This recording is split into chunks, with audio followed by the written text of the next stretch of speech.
knew it. I knew it. I knew this day would come. I knew it. One of my chickens has Bumblefoot. And we have to perform surgery on her, and I don't want to do that. But in order to save her life and her foot, I guess we have to. We have never treated Bumblefoot before. I had gone all this time thinking, oh, I was seeing all these videos about people dealing with Bumblefoot, and I'm like, I'm so thankful I don't have to deal with that. I'm so thankful. Just because, I just don't want to see, I just don't want to deal with that kind of stuff. But it's part of what you have to deal with if you want chickens. If you want chickens, be prepared, because you're going to have to deal with a lot of poop and with surgeries and chicken buttholes, and it's not going to be pretty. So think about it next time. Or think about it if you're trying to get chickens, okay? So let me show you what I got from Tractor Supply. This little surgery here is gonna cost us $72. That's just on this, okay? Not counting the Epsom salt, which is not very expensive. So anyways, I bought this whatever Vetericin, and that's the spray we're gonna put when we're done on the cut. And it says here, look, Bumblefoot. Okay. I also bought this just in case after we cut. And it's a powder to stop bleeding and just pain. I saw it says pain relieving, so I can't put the chicken under anesthesia. So what we're gonna do is, got some gloves. I got scalpel because we have to cut in order to squeeze out the infection on the foot. And you want to wear gloves because this infection is contagious. So.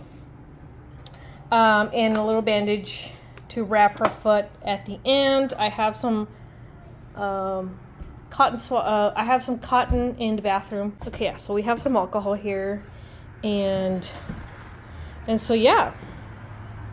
Okay, so here's the chicken. It's one of our meat chickens, and what Bumblefoot is, according to the internet, is an infection that they get on their foot, and the bottom of their soles gets swollen real bad, and there's this spot where the infection is in the middle of her sole, and we have to soak her feet. We have been on warm water with some Epsom salt to draw the infection towards the surface and to soften the tissue, and with the scalpel we have to cut where the infection is and squeeze it out like a pimple.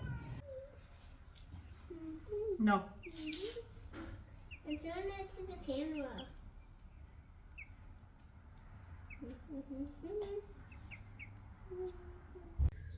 Okay, so after internet search and speaking to people in the Facebook chicken group, which a lot of them know a lot more than me. Most of them know a lot more than me. Apparently it's the initial stages of Bumblefoot, so we don't have to cut her open. It can be managed, it can be treated with oral antibiotics and wrapping her foot with that spray. I'm gonna clean her foot, just keeping her foot clean, and putting this salve that they sell at Walmart or Walgreens or something. I'll put the product link description in the box below, but it can be managed because she doesn't have that horrible ulcer that would be considered more like of an advanced stage, but she doesn't have that. This is how it looks right now. It's the initial stages, so the infection can be managed or not managed, but taken care of without having to cut her. If it were to be in the advanced stages, then we would definitely have to cut her. So her foot, so we're not gonna do that. So I have been soaking her for a while now, and I finally took her out and put her in. She's very comfortable and warm. So this is one thing, a lot of people might think, well, why are you caring for them like that if you're gonna kill them and eat them? It's at the end of the day, it is what it is. We grow these chickens for meat, but we give these chickens through their lifetime the best possible lifestyle that they can have. And I'm not gonna let her die slowly of an infection on her foot because she's just a chicken, you know, I'm gonna treat her as if it was, you know, my own chicken, my pet. But at the end of the day, it is what it is, you know. And so JR went to the store right now to go get I think penicillin and that salve that I'm telling you about. And we're going to separate her in a small brooder that JR made a while ago that we have there.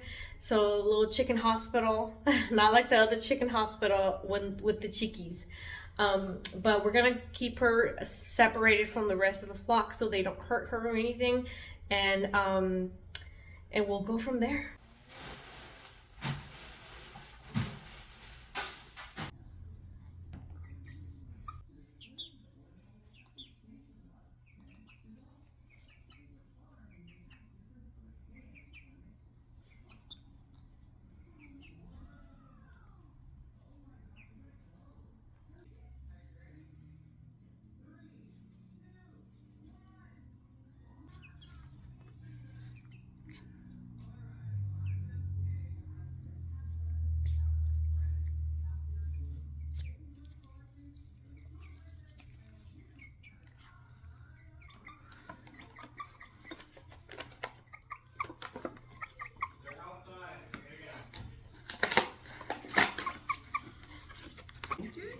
Well, then I should have gloves on to hold her. You're not gonna hold her foot.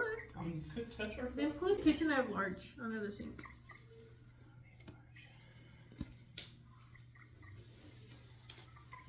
The gloves are supposed to fit, so you don't lose dexterity. You tired? Did you get that? Oh, I'm so mad. So it didn't record me putting her bandage on and putting the cream. The cream is kind of a dark color, but I put the cream on her leg, on her foot, and stop baby. And I put the cream on her foot and I put a bandage on it, and I bandaged it. You see that? That's what I did. Okay, so this is day 2, and we're soaking her in this old cat box we have, but we have Epsom salt in the water. Her foot is looking a tad better than yesterday, but I don't rule it completely off. So swollen. Yeah, still swollen, but it was red yesterday. Here's JR. So You better make it to harvest. we'll show you what we do when we wrap her foot. Hopefully I'll keep the camera rolling this time. So we did not give her antibiotics, like oral antibiotics. JR thought that he could get some based on what somebody said on a Facebook group. So we went to Tractor Supply and they don't have oral antibiotics there. I think they have to be prescribed. So we're only doing like topical stuff on her. Here we go. Okay, I'm gonna wipe, now she's out of the soak, and I'm gonna clean her foot with this. Soak it real good. Just, She's obviously feeling better though because yesterday she was pulling away. yeah, and in the front too. Because it was red in the front as well. In between the toes. So we're gonna take the medicine, the salve that we put yesterday. I'm gonna put this ointment. What is ointment? Cream. Wait, can I do it?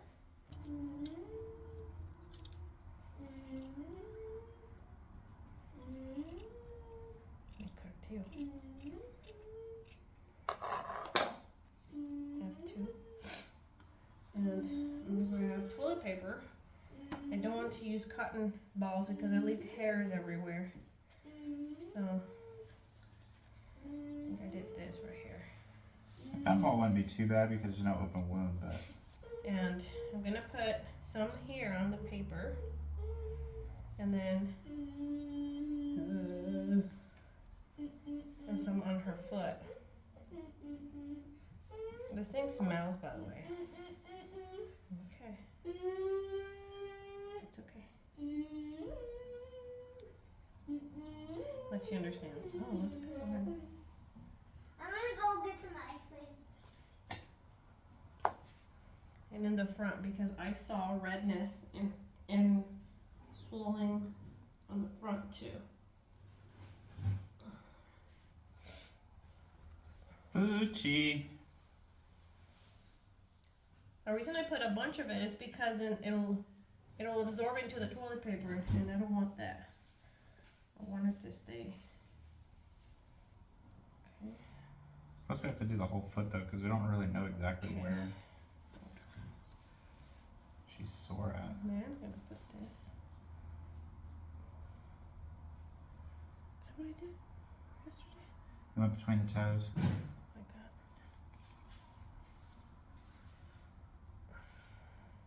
Don't squeeze too hard. I'm not.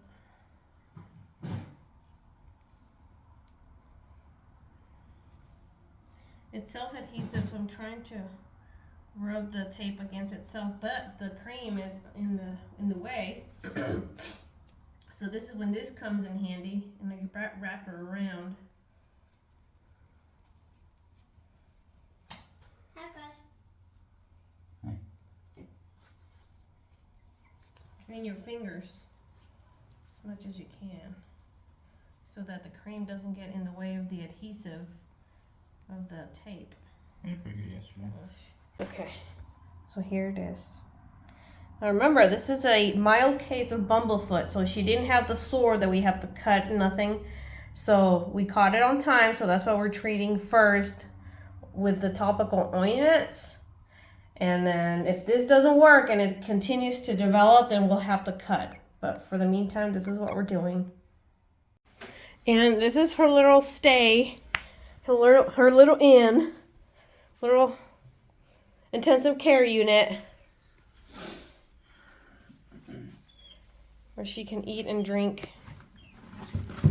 And she spent the night here. And I have some garlic, crushed garlic inside the water, and I sprinkle some thyme leaves. And this is a special food. It's not a special food. This is her regular food. But if you can see, let me bring it up to the light here. If you can see, that's poop. It's got green in it. And I'll tell you what I did. This has garlic in it. It has baby aspirin. And it has thyme and parsley and egg yolk in this dry food. But it has to be dry because otherwise she won't eat it. And I'll tell you how I did that.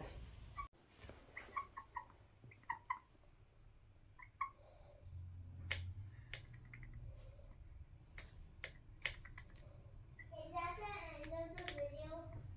Why are you wearing glasses? Because I lost. Look. Okay, so I hope you can hear me. My son has the TV in the background, but the food that I'm going to give her a natural antibiotic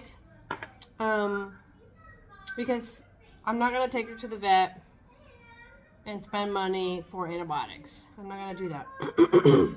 I will try to save her life as much as I can without having to do that.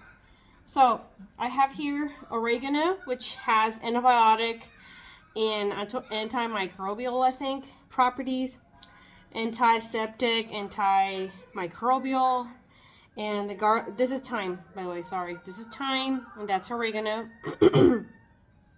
And antiseptic or antiviral and antibiotic in the garlic.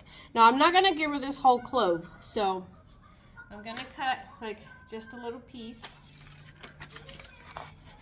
Or actually I'm gonna cut half. And that's still a little too much. So I'm gonna cut half, oops. And I'm going to put it here. And I'm gonna cut these twigs, the leaves, only the leaves. And I'm gonna smash it all and make like a paste, okay?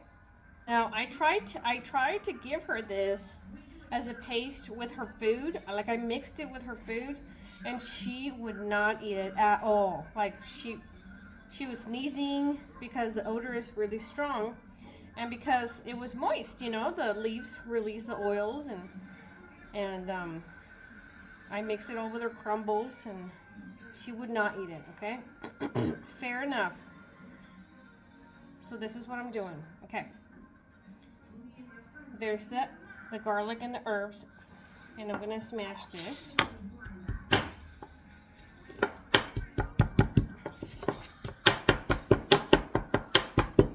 Okay, so to this I'm going to add 1 baby aspirin. Now, she's gonna eat this mixture throughout the entire day. So they recommend to give a chicken half a baby aspirin twice a day. So this is gonna be spread out throughout the 24-hour period. So there's the aspirin in there. And then I'm gonna add 1 egg yolk. It broke. And this is just to give her nutrients and improve her immune system because she is fighting an infection, okay? And this is what a lot of these herbs will do as well, is improve her immune system to help her fight that foot infection, just like a prescribed antibiotic would. And she's not eating very much, so whatever little she eats, I want it to be enriched and good and taste good, you know? So squash the pail.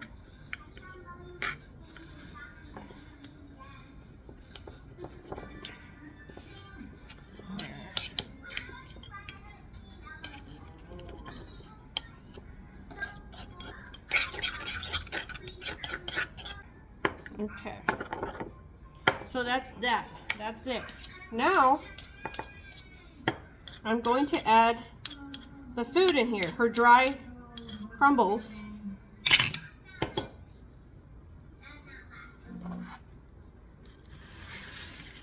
Oops.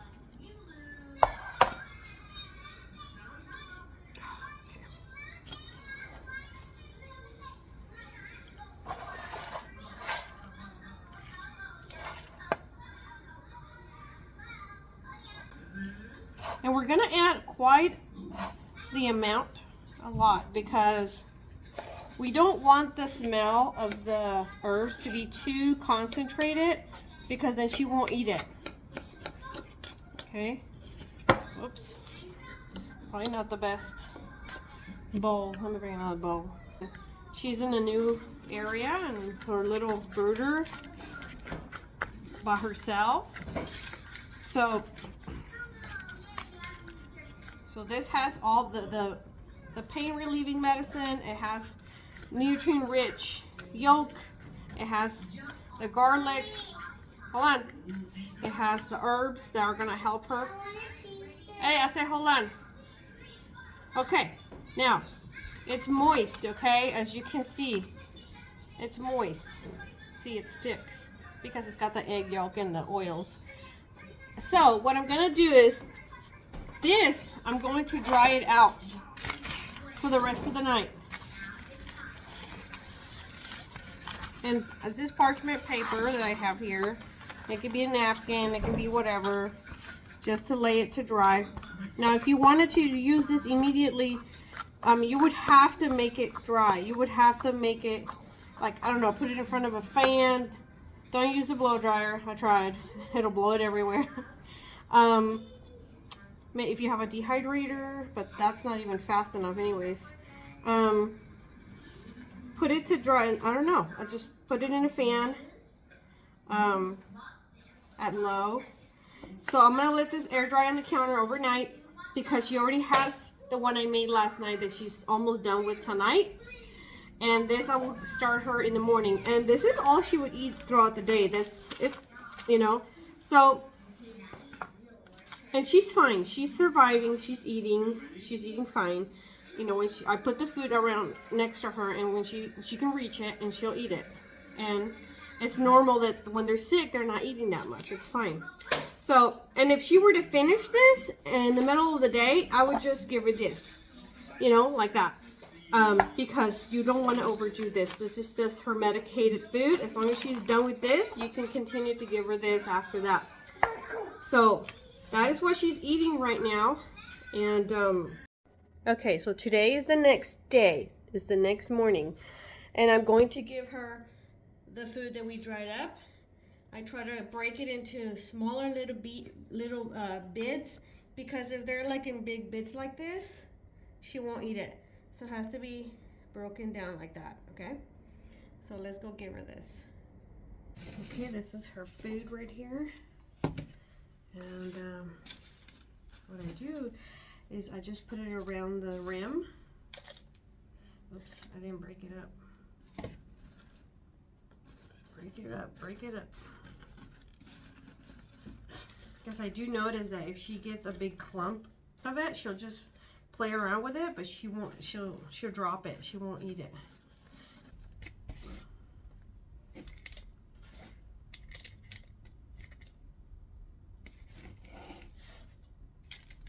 Okay, so I filled up the rims, or the side of the rim, and when she finishes, if I come back later and she's ate all this, sometimes I'll turn it because she doesn't move, so I'll turn, if she finished like this part right here, I'll move this so that it's facing her face, and then she'll start eating. But if she's done with that throughout the day, I'll come back and I'll give her the rest.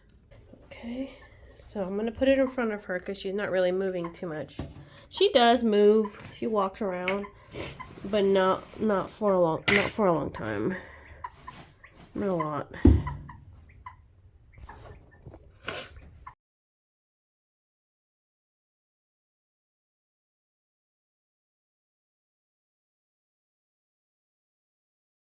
Okay, so here she is.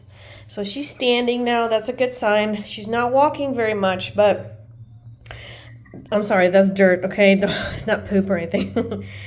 We do notice that she's kind of not walking very much, so she'd rather sit. And I don't know if because she's got something on her leg, like the wrapper with the paper, and it's uncomfortable for her to walk like that, or because her foot still hurts. It does look a lot better, but we're gonna have to make her walk so that she doesn't forget like how to walk. Her legs become immobile because she just lays all day because she's got that thing on her foot. So after I'm done soaking your foot and cleaning it, I'm gonna have her walk a little bit. Okay, she just pooped in the water, so JR went to go throw the water so we can get new water for her. But she's walking pretty good now, so I'm so thankful we didn't have to cut her leg open, her foot. I do want her, like I said, to exercise, so I'm not gonna put the bandage, and I'm gonna have her walk. But I don't think she's ready to go outside with the rest of the chickens. Let's see, she needs to exercise her legs.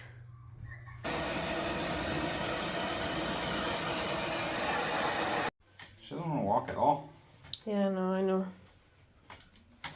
She's hungry though. She's absolutely fine. She just doesn't want to walk. So she might end up spending the rest of the 3 or 4 weeks she's got left here in the room until harvest. Okay, so this is the final day for this little baby chick. I want to call her baby chick because she's not full grown. This is a meat chicken. It's not egg laying chicken.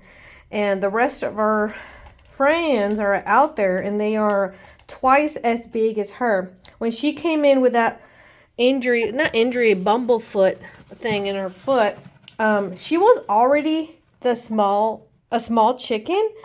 So I was actually wondering if this was the one that one of the small ones, one of the rye neck. You know, if you haven't seen the other video, one of our chicks, when they were little, one of these had rye neck, and we were able to fix that issue.